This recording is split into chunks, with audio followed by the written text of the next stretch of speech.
Hello students, তোমরা নিশ্চয়ই প্রচুর অঙ্ক প্র্যাকটিস করছো। সামনে তো আর 2-3 মাস বাকি পরীক্ষাকে।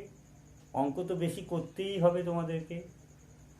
গতদিন আমি সরল সুদ কষা নিয়ে একটা এপিসোড করেছিলাম, আজ চক্রবৃদ্ধি সুদ নিয়ে আমি এই এপিসোডটা করছি। আমি এই এপিসোডে পাটিগণিত নিয়ে কয়েকটি গুরুত্বপূর্ণ তথ্য দিচ্ছি। তোমরা এপিসোডটি পুরোটা দেখো, তাহলে সব কিছু জানতে পারবে। তোমাদের পাটিগণিত সম্বন্ধে কোনো ভীতিই থাকবে না। আমি আশা করি তোমরা ভালো পরীক্ষা দেবে। চক্রবৃদ্ধি সুদ তোমাদের প্রচুর প্র্যাকটিস করতে হবে, কারণ এখানে বড় বড় ফিগার থাকে যেখানে গুণ ভাগ করা একটু সমস্যা হয়ে দাঁড়ায়। যদি তোমরা প্র্যাকটিস করো তাহলে সেই ভয়ও থাকবে না, বা পরীক্ষার সময় ভুল হওয়ার কোনো সম্ভাবনাই থাকবে না। প্রথমে আমি সূত্রটা একটু তোমাদের জানিয়ে দিই। চক্রবৃদ্ধি হার যেটা চ্যাপ্টারটা, তার সূত্রটা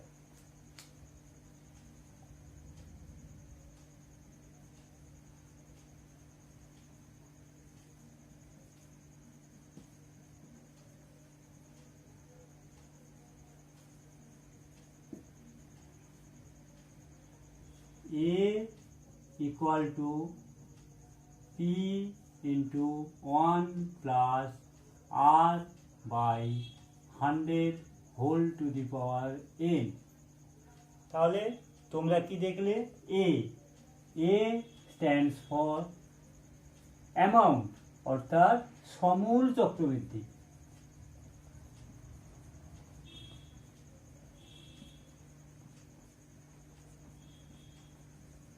অর্থাৎ চক্রবৃদ্ধি সুদ এবং আসল, সেটাই হচ্ছে এ, অর্থাৎ অ্যামাউন্ট। পি তোমরা আগে থেকেই জানো, আসল। আর সুদের হার।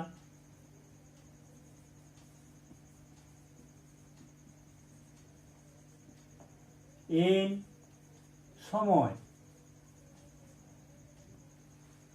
এই হচ্ছে চক্রবৃদ্ধি হারের সূত্র। এছাড়াও চক্রবৃদ্ধি হার এবং সরল সুদের মধ্যে তোমরা তফাৎটা তো অবশ্যই জানো। সরল সুদের হারে সারা বছর বা সারা সময় ধরে একই একটা সুদ দেওয়া হয়, আসল নির্দিষ্ট থাকে। চক্রবৃদ্ধি সুদ ও সরল সুদের মধ্যে একটা তফাৎ তোমরা নিশ্চয়ই জানো। সরল সুদ যখন দেওয়া হয় পুরো সময় ধরে একইভাবে তার আসলটা একই থাকে, কিন্তু চক্রবৃদ্ধি সুদ যখন দেওয়া হচ্ছে তখন প্রতি টার্মের পরে সেটা 1 বছরও হতে পারে, 6 মাস হতে পারে, 3 মাস হতে পারে, সুদটা আসলের সঙ্গে যুক্ত হয়ে সেটাই আসল হয়ে যায়। তোমরা সূত্রটা জানলে, তাহলে এবারে কয়েকটা বইয়ের অঙ্ক তোমাদের করে দেখাই।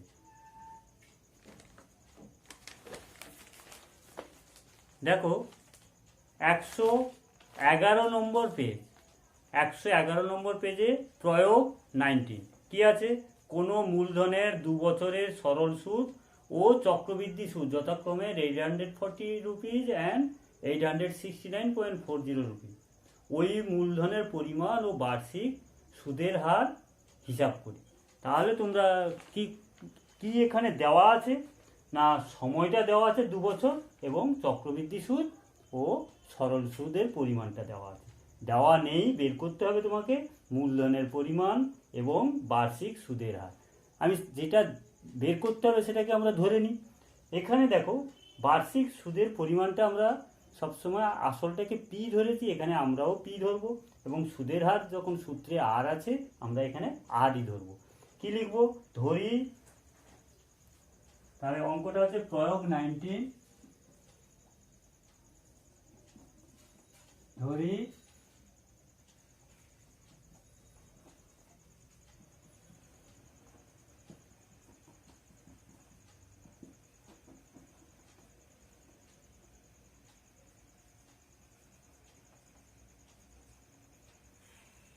ও সুদের হার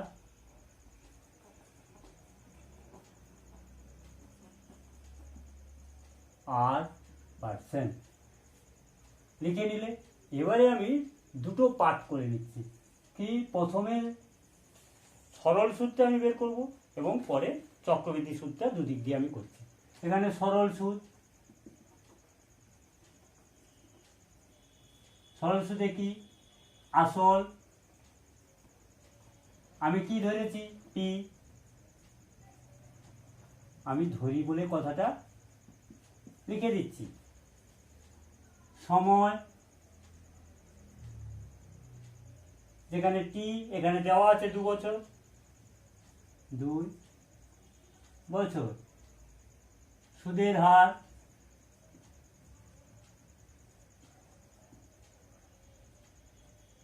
এখানে R%। সরল সুদ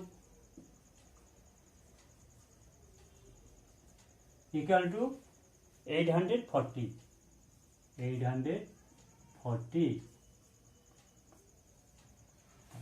তাহলে আমরা জানি সরল সুদের সূত্রটা কি,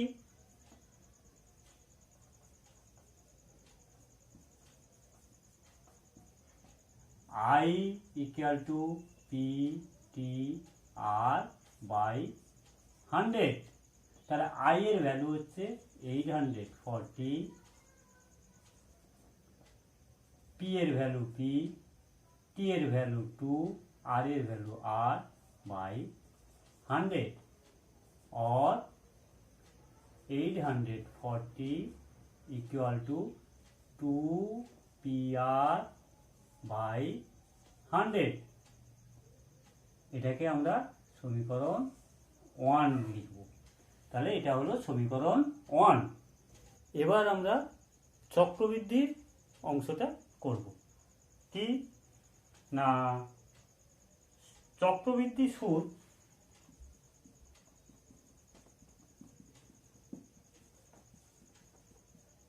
equal to 869.40 টাকা। আসল তো একই এবং সুদের হারও একই। তাহলে আমরা জানি A equal to P into 1 plus R/100 whole to the power n। A অর্থাৎ সমূল চক্রবৃদ্ধি সুদ, এটা হচ্ছে চক্রবৃদ্ধি সুদ প্লাস আসল। তাহলে আমাদের দেওয়া আছে চক্রবৃদ্ধি সুদ, তাহলে কি করতে হবে, এই অংশটা থেকে আমরা আসলটাকে বাদ দিয়ে দেবো। আসলটা কত পি, অর্থাৎ আমরা কি লিখবো, সূত্রটা তাহলে কিভাবে দাঁড়াচ্ছে না, চক্রবৃদ্ধি সুদ equal to P into 1 plus R/100 whole to the power n minus P. এটা তোমরা জানো। এবারে আমরা চক্রবৃদ্ধি সূত্র লিখে নিই। এই অর্থ দিতেই হবে 69.40 equal to P 1 plus R/100 whole to the power n এর ভ্যালুটা আমরা জানি 2 বছর মাইনাস পি। আচ্ছা, এখান থেকে আমরা করব কি না, পিটা কমন নেব। পিটা কমন নিলে কি থাকবে, 1 plus R/100 whole square minus 1 और আচ্ছা এই অ্যামাউন্টটা প্রতি ক্ষেত্রে লিখতে হবে।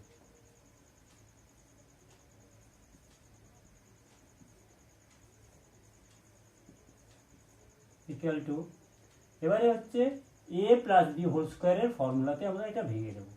কি, a স্কোয়ার মানে 1 স্কোয়ার মানে 1 প্লাস 2ab অর্থাৎ 2r into 100 plus B square মানে r স্কোয়ার বাই হলো, এবার মাইনাস 1, এবারে প্লাস 1 মাইনাস 1 কেটে গেল, তাহলে কি থাকলো 869.40 equal to P into 2r/100 plus r square by 10,000।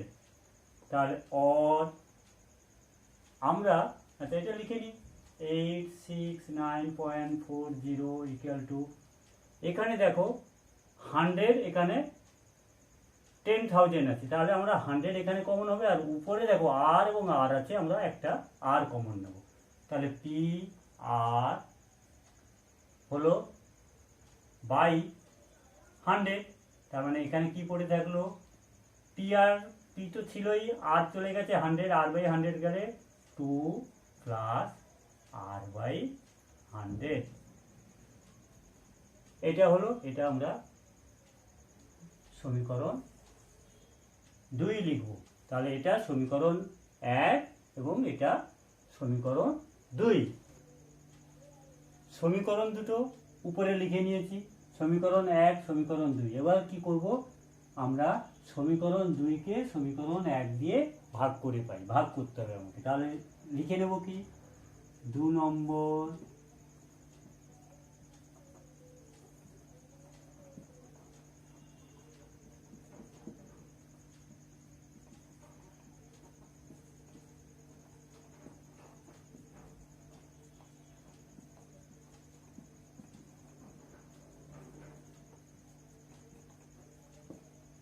তাহলে কিভাবে ভাগ করবে, না লেফট হ্যান্ড সাইডকে লেফট হ্যান্ড সাইড দিয়ে ভাগ করবে, রাইট হ্যান্ড সাইডকে রাইট হ্যান্ড সাইড দিয়ে ভাগ করবে অর্থাৎ লবহর করে লিখবে।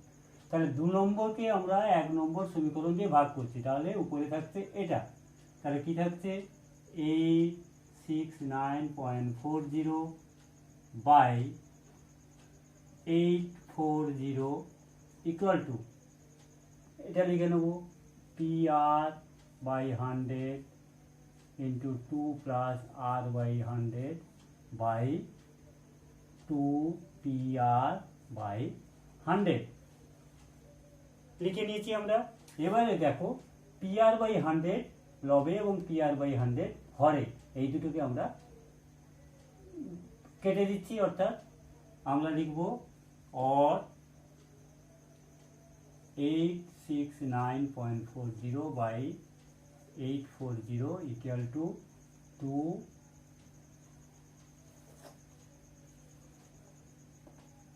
plus r by 100 by 2। এবারে দেখো সমান চিহ্নের দুদিকে এই হরে, এখানে আছে 840, এখানে আছে 2, এটাকে আমরা কমিয়ে কি লিখতে পারি, মানে কেটে গেল, ধরো 2 একে 2, 420, তাহলে 420 equal to 2 plus R by 100। এবার দেখো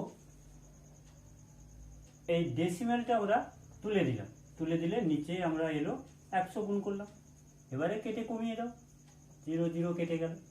এবারে 7 কাটলে, এটা কাটছে 7, এটাও 60, এবারে 2 কাটলো, এটা হচ্ছে 30, আর এটা হচ্ছে 6 to 1। তাহলে আমরা কি লিখব, এখানে লিখছি আমরা or 6 to 1 বাই কত হচ্ছে 300 ইকুয়াল টু কত হচ্ছে, এটা 2 প্লাস আর বাই 100। এবারে আমরা কি করব, দুইটাকে আমরা লেফট হ্যান্ড সাইডে নিয়ে আসবো, প্লাস আছে মাইনাস হবে, 6 to 1 by 300 minus 2 equal to R by 100, और এটাকে আমরা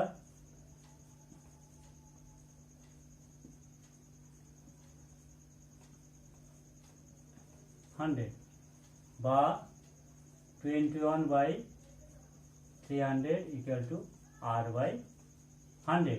এবারে কি ক্রস মাল্টিপ্লাই করলে কি হচ্ছে, 300 into R equal to 21 into 100, তাহলে আর और r equal to 21 into 100 by 300,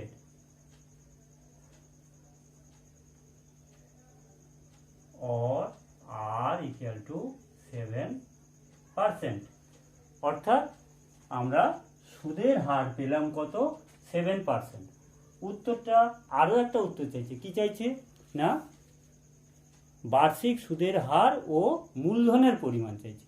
তাহলে আমরা সুদের হারটা পেলাম, উত্তর দুটো একসঙ্গে লিখব। তাহলে মূলধনটা বের করে নিই। তাহলে কি বেরোলো, আর ইকুয়াল টু 7%।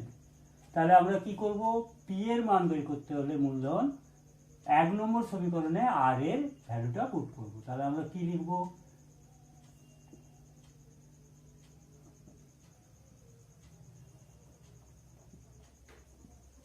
থেকে পাই কি হলো 840 ইকুয়াল টু 2 ইন্টু পি এর ইন্টু আর এর ভ্যালু 7/100। এবারে আমরা এটাকে বজ্রগুণন করব, or 2 into 7 into p equal to 840 into 100, or p equal to 840 into 100 by 2 into 7। তাহলে এটা কি হলো,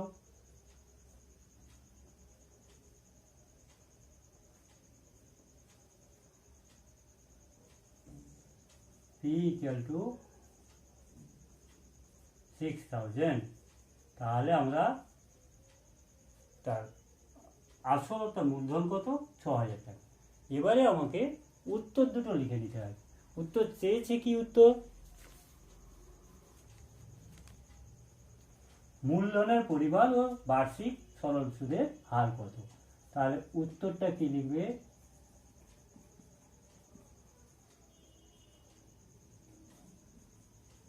সুদের হার সমান 7% এবং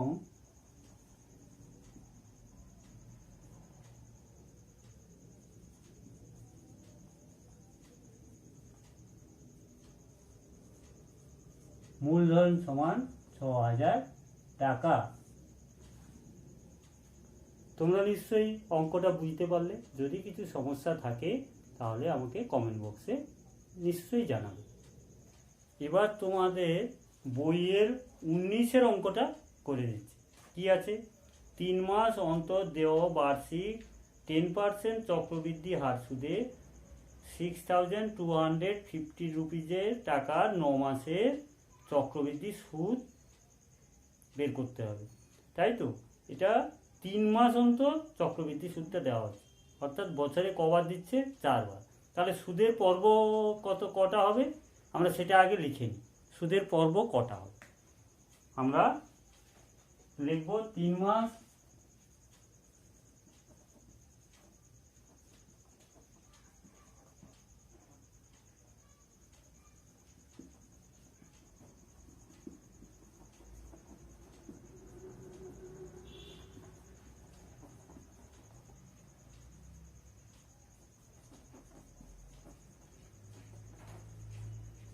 তাহলে 3 মাস অন্তর চক্রবৃদ্ধি সুদ দেওয়া হলে সুদের পর্ব সমান 12/3 সমান কত হচ্ছে, 4।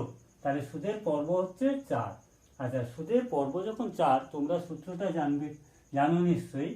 তখন অ্যামাউন্ট হবে a equal to P into 1 plus r/4/100 whole to the power 4n।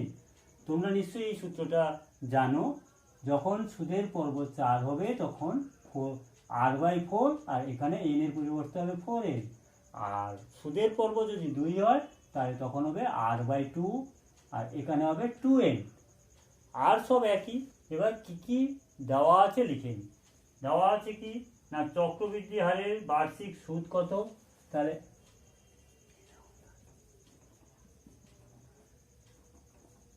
সুদের হার r ইকুয়াল টু 10%, সময়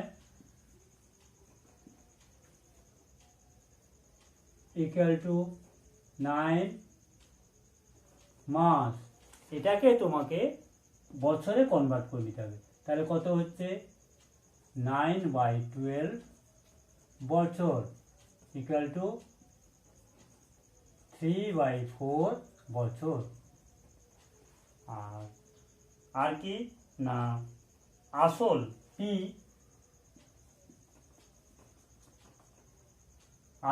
পি ইকুয়াল টু 6,250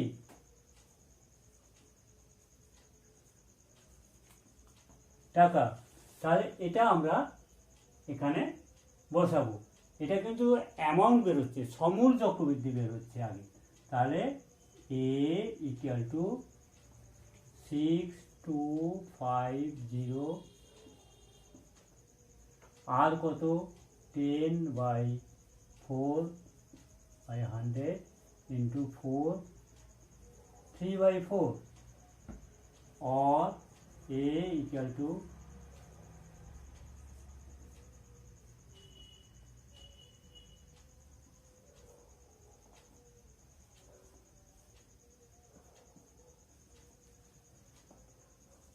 और এটা और ए इक्वल टू 6,250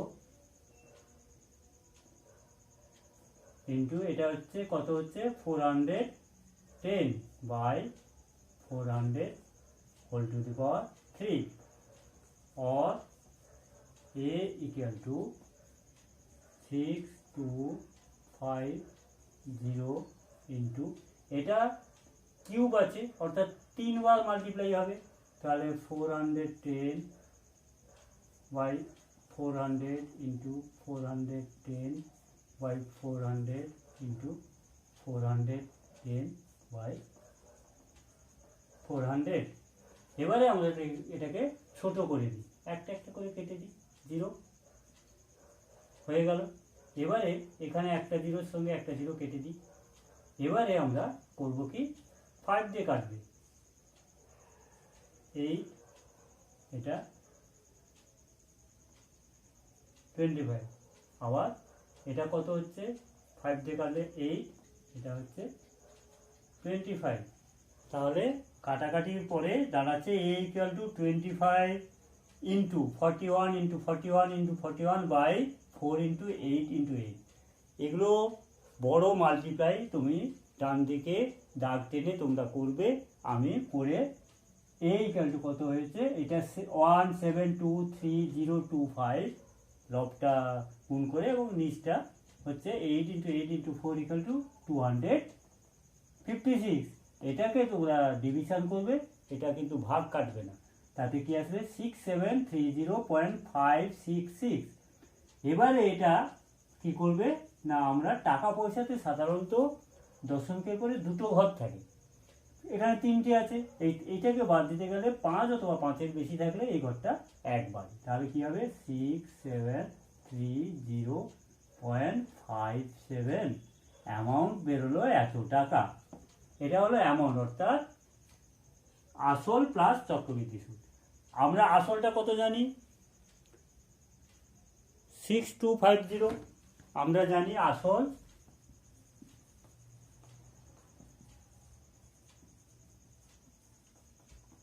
এই টাকাটা। তাহলে চক্রবৃদ্ধি সুদ কত,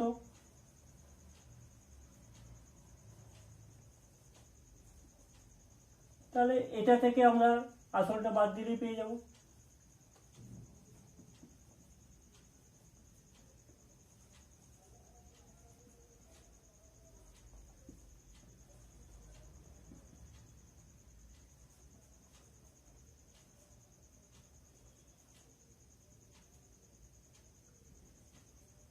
তাহলে 480.57 টাকা অবশ্যই লিখবে প্রায়।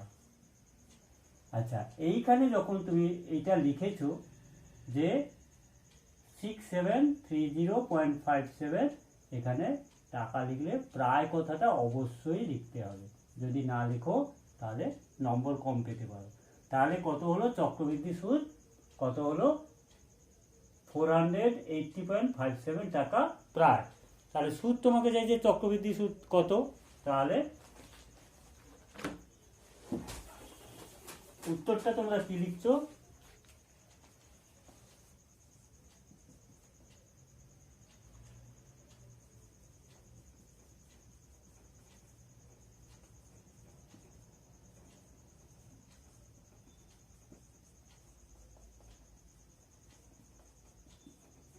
প্রায়। ঠিক আছে, তোমরা নিশ্চয়ই বুঝতে পারলে অঙ্কটা। যদি সমস্যা থাকে কমেন্ট বক্সে জানিও। এবারে তোমাদের যে গুরুত্বপূর্ণ কয়েকটি তথ্য জানাবো বলেছিলাম, তা হলো গত বছর পরীক্ষাতে সমহার বৃদ্ধি বা হ্রাস থেকে কোশ্চেন এসছে।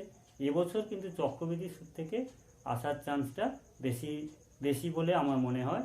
তো তবুও আমি কয়েকটা অঙ্ক তোমাদের আমি করতে দিচ্ছি। এগুলো ইম্পর্টেন্ট অঙ্ক। 16 আর 18-এর অঙ্কটা 19-এর করে দিলাম। 18, 22 এবং 9 এই কটা অঙ্ক এখান থেকে করো। আর প্রয়োগের থেকে 23-এর অঙ্কটা একটু দেখে রাখো। 21 এবং 23-এর মধ্যে যে কোনো একটি অঙ্ক তোমরা একটু ভালো করে করো, কারণ এগুলোর ক্যালকুলেশন অনেক বড় হয়। শুধু জানলে হয় না, প্র্যাকটিস যদি না করো পরীক্ষার সময় কোনো ভুল হতে পারে। ভিডিওটা যদি তোমাদের ভালো লাগে লাইক করো, শেয়ার করো। পরের এপিসোডে আবার দেখা হচ্ছে। এর পরের এপিসোডে আমি বীজগণিত নিয়ে একটু আলোচনা করব।